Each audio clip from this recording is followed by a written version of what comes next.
Sorry, Mom. I don't think I'll be able to go to the cemetery today for the anniversary of Grandma's passing. Why? Did something happen? You said you were going to take that day off from work. I got the day off from work, but I'm not feeling well.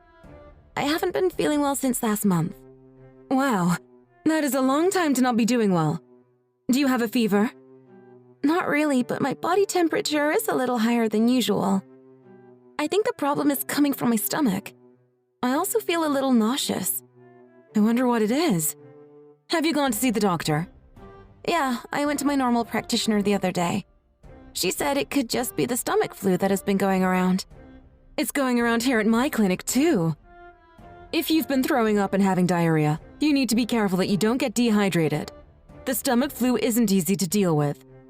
I was prescribed some medicine, and I've been making sure to take in a lot of fluids. Yeah? Do you think they are working?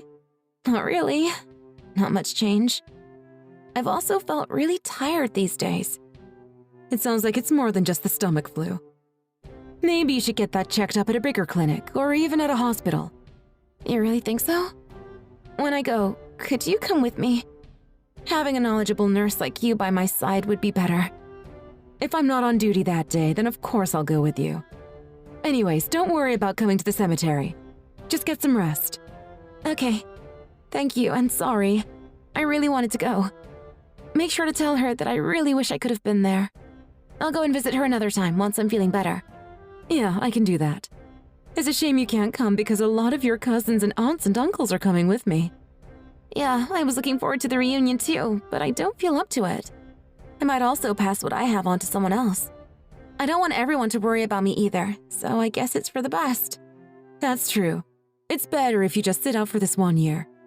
What about Greg? How is he doing? I haven't seen him in a while too. He's fine. He quit smoking recently. He did now? That's great news. Good for him. He was such a heavy smoker. I was worried that he would develop something. Not to mention all the money he was wasting on those terrible things. I'm glad that he quit smoking, but another problem had come out of it. He's always hungry now. He gained about 40 pounds since he quit. 40 pounds? That much? That's quite a lot to gain in such a short amount of time. I've lost weight because of the stomach flu, and he gained what I lost and more. Well, they say when you quit smoking, your taste buds recover so everything tastes better. That could be true. He's hungry all the time. He's insatiable, and it's becoming a problem. We're spending twice as much on food. When I'm home, I'm always cooking something for him all the time. That's contributing to my tiredness. Why doesn't Greg make his own food? That's a great question. I should ask him to do that. I'm already tired from work. When I get home, I have to make these big meals for him. It's all very tiring. On top of that, he doesn't help with any of the housework. He might be feeling a lot of stress since he quit smoking. His eating could also just be a temporary drawback from quitting too. I keep telling myself that too. I sure hope that's all that it is and it's just a phase.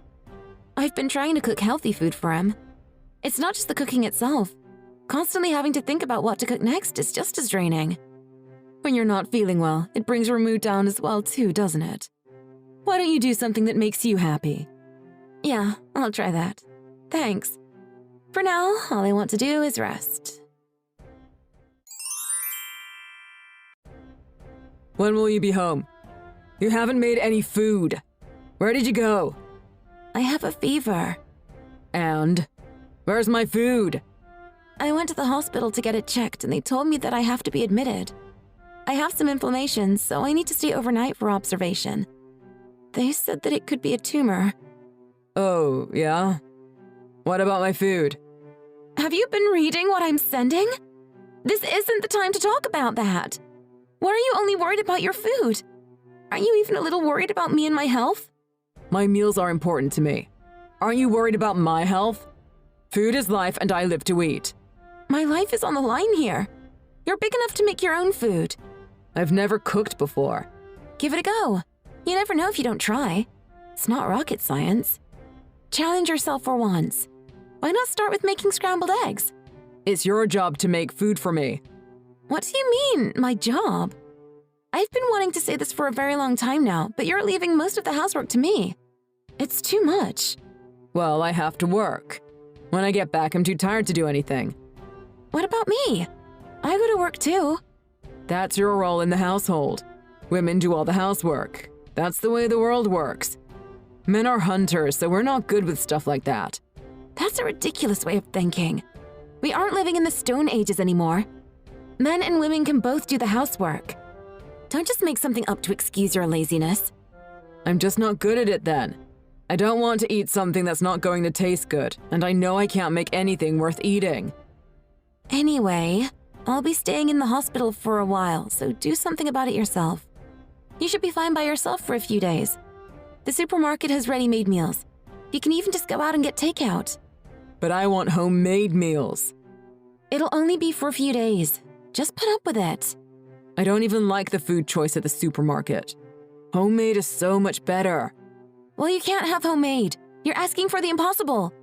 Even if I wasn't admitted into the hospital, I can't always cook for you in this condition that I'm in. I get so dizzy that I can't even stand for that long in the kitchen. You're making such a big deal about a fever. I'm making a big deal exactly because it's not just a fever. I'm saying I'm in a hospital, not a hotel. What part of that don't you get? Gosh, you can't be serious.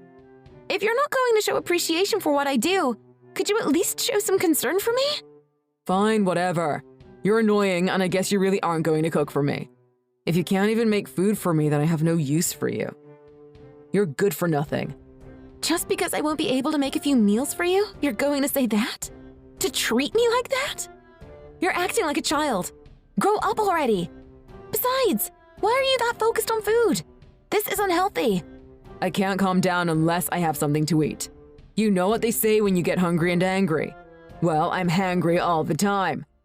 I can hide my hanger during work, but I don't have to do that when I'm at home. I need to eat. I need something in my mouth. It's bad for you to eat all the time. You're basically just boredom eating. If you wreck your body with eating, then there was no point to you quitting smoking. Well, this is better than smoking, isn't it? It was you who wanted me to quit in the first place. I did something for you, so now you owe me. Don't be stingy on my food.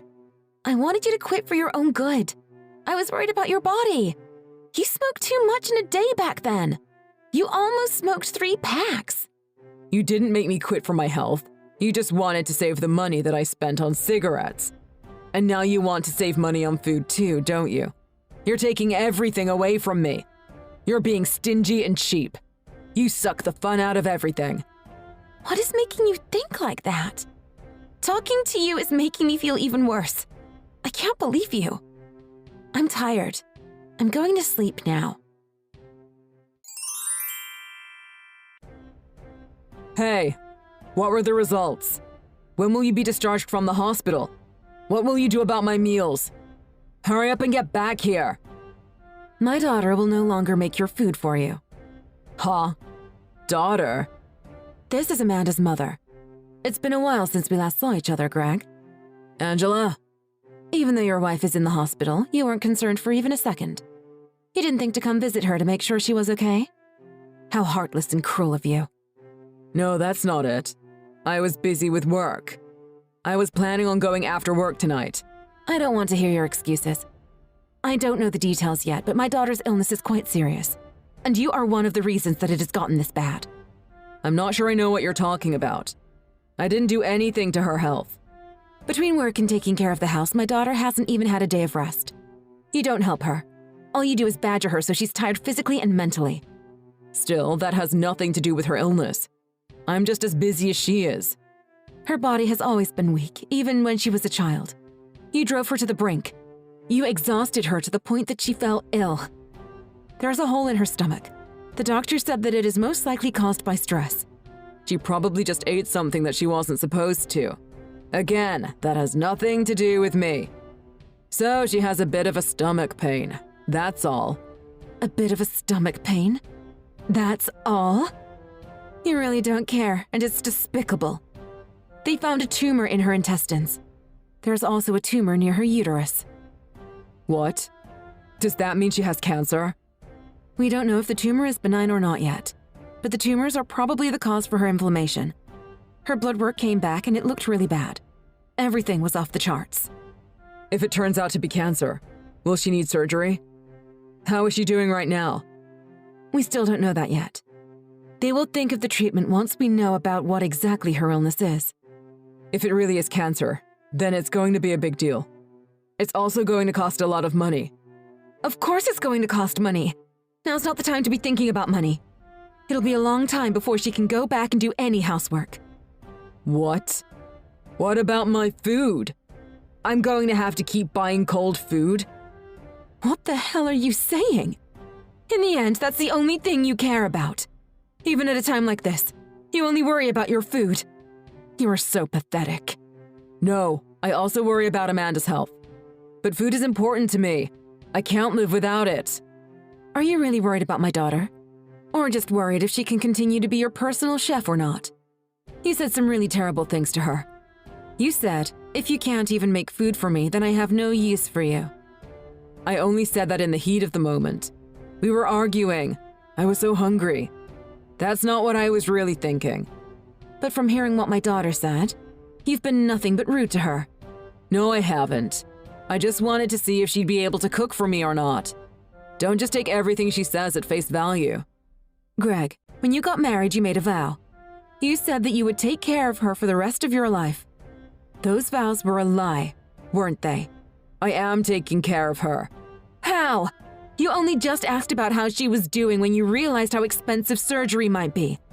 Don't even think about visiting her at the hospital anymore. When she gets discharged from the hospital, I'm taking her to my house. Why? She's my wife. She belongs at her own house to recover. I'm not giving my daughter to you again. I've learned from my mistake the first time. I don't ever want you to see my daughter ever again. I'm taking her back. Are you being serious?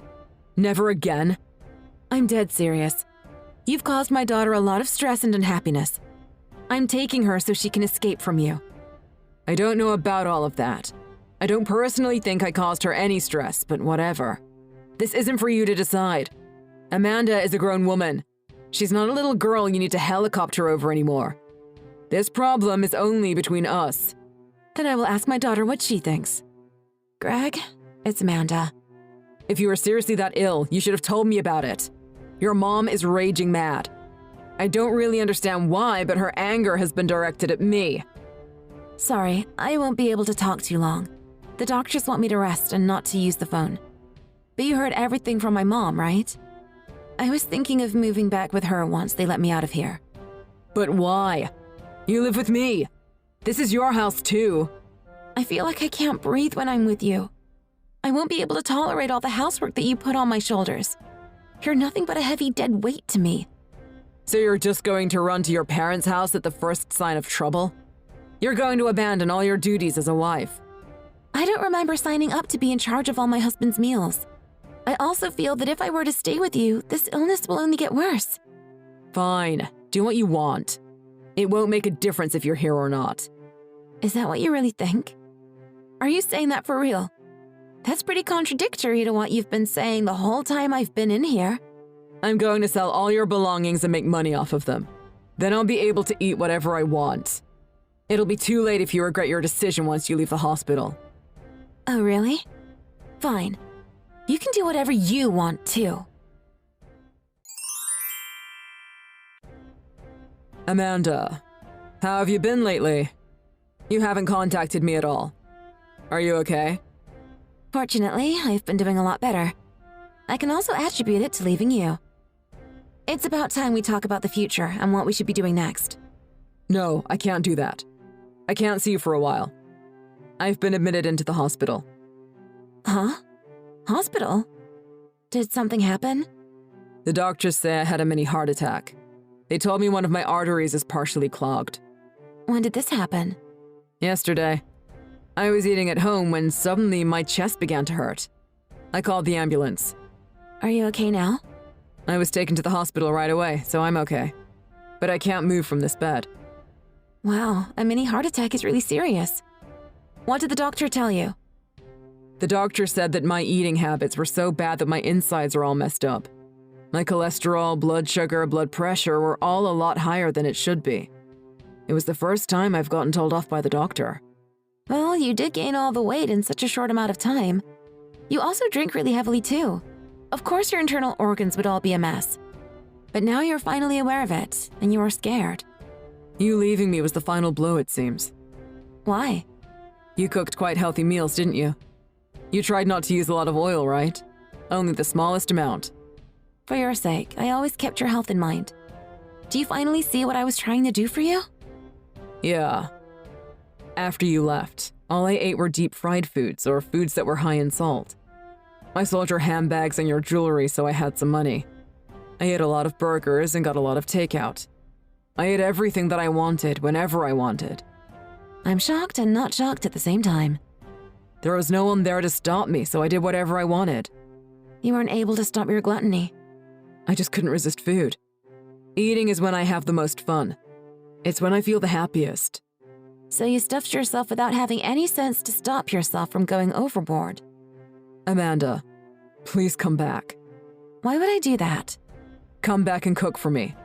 If I ate what you cooked, I will be healthy again. I was only barely able to keep you in check with my cooking. That's not true. No matter how healthy the food I make is, if you inhale it like a vacuum, you're going to be unhealthy. Even if I were to cook for you again, it wouldn't help if you don't do portion control. Don't you understand that? But I don't have the confidence or the courage to do this alone. It's so suffocating in this hotel room. Please, Amanda, come back and stay at my side.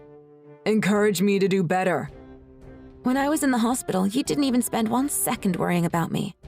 But now that your body is in trouble, this is what you ask for? Do you really think that is fair?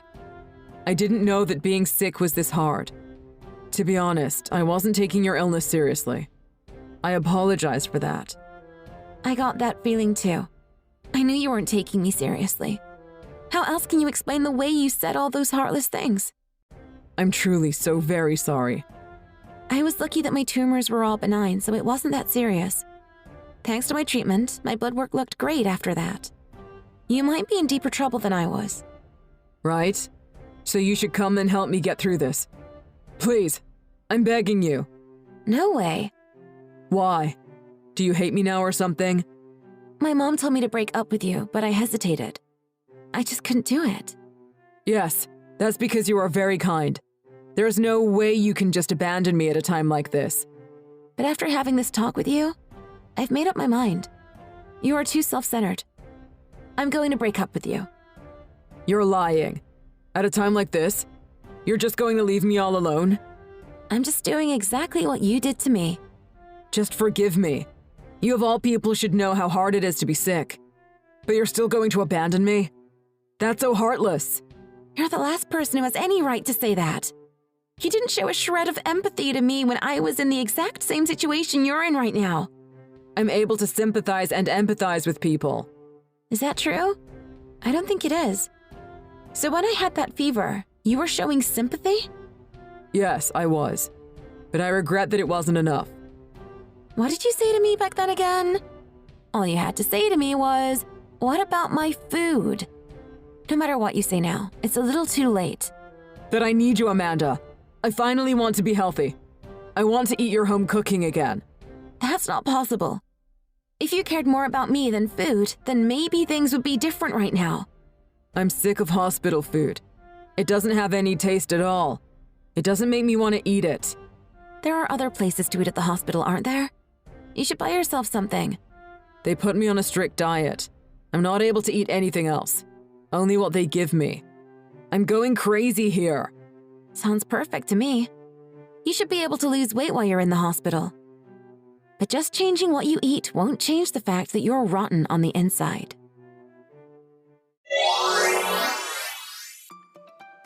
We continued to talk after that, and I decided to get a divorce. I wanted to get away from him as soon as possible, so we only divided our assets and belongings. My husband grumbled a bit about it, but he knew that I had no more feelings for him, so in the end, he agreed to the terms of the divorce. Greg continues to be plagued with bad health and is on various types of medication. Even after he was discharged from the hospital, he has to go back for checkups all the time. Despite this whole episode, he wasn't able to change his eating habits due to gluttony. My mother said that it would be better if he moved back in with his parents so they can monitor him. Otherwise, he was heading down a very dangerous path. His parents listened to my mother, so now he lives with his parents under strict observation and diet. To make sure that he doesn't try to go buy food, his money is also being closely managed by his parents. His withdrawal syndrome brought by his strict dietary restrictions weren't that bad compared to when he gave up smoking. But it's been hard on him nonetheless. He messages me every day complaining about how hungry he is. He complained to me so often that I just had to block him. After the divorce, my body and my mind became healthy again. I feel so much better than I did before. This has been all thanks to my mother, who had supported me through the hard times. I've recovered so well that I'm able to work again. From now on, I want to take good care of my own body. Thanks for watching. Please hit the like button and subscribe for more videos.